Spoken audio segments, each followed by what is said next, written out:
In 1943, a small group of Royal Air Force crews began training in secret for a mission many believe could not be done. Their target was the industrial heartland of Nazi Germany. The targets were heavily defended, and the weapon was experimental in itself. The squadron chosen to carry out the mission would soon become one of the most famous units of the Second World War. This is the story of the 617 Squadron. Formed in 1943 for the attack on Germany's Ruhr dams, the squadron was created for a single purpose: to carry out a mission many believed impossible. The squadron was placed under the command of Wing Commander Guy Gibson, an experienced bomber pilot selected to lead the operation.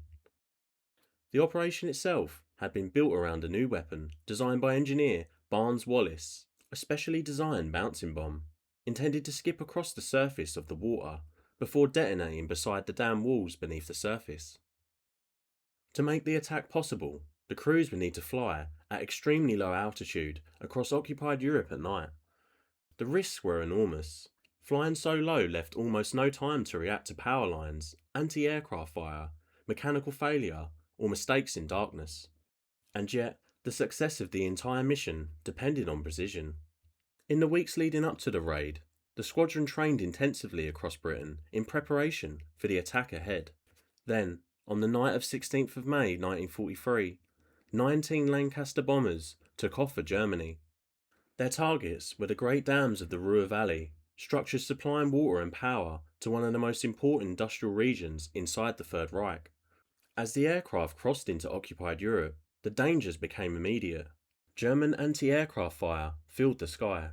Searchlights swept across the darkness below, and several aircraft were lost before reaching the dams themselves. But those that continued pressed on toward the targets. At the Ruhr Dam, the crews made repeated attacks under heavy fire, before the wall finally collapsed, releasing millions of tons of water into the valley below. Later that night, the Eder Dam was also breached after another difficult low-level attack through the surrounding hills. The raid caused major flooding and disruption across the Ruhr industrial region, but the cost to the squadron was severe. Of the 19 aircraft that took part in the operation, 8 failed to return. More than 50 aircrew lost their lives. Yet despite the losses, the attack transformed the 617 Squadron into one of the most famous units of the Second World War. But the squadron's story did not end with the Dambusters Raid. As the war continued, 617 Squadron increasingly became a specialist unit inside Bomber Command, selected for missions considered too dangerous or too difficult for conventional bombing operations. By 1944, one of the squadron's most important targets was the German battleship Tirpitz.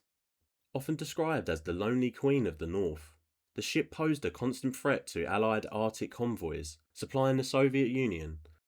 Protected inside Norwegian fjords by mountains, anti-aircraft batteries, smoke screens, and torpedo nets, the ship had survived repeated attacks earlier in the war. Destroying it would require extraordinary precision.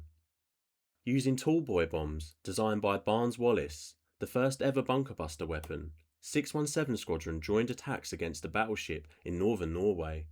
Flying long distances at high risk, the crews attempted to strike the vessel directly with weapons powerful enough to penetrate its heavy armour. In November 1944, the attacks finally succeeded. Multiple bombs struck the ship, causing massive explosions before the battleship rolled over and sank. For Britain, the destruction of the ship removed one of the last major naval threats remaining in Northern Europe, and for the 617 Squadron, it reinforced the reputation the unit had developed since the Dambusters Raid. Again and again, the squadron was selected for operations considered too dangerous or too difficult for conventional bombing missions, culminating in March 1945 with the use of the Grand Slam bomb, the Tallboy's bigger brother, which would be the heaviest bomb used in the entire war. What began as a temporary unit formed for one experimental attack had evolved into the squadron chosen for Britain's most impossible missions.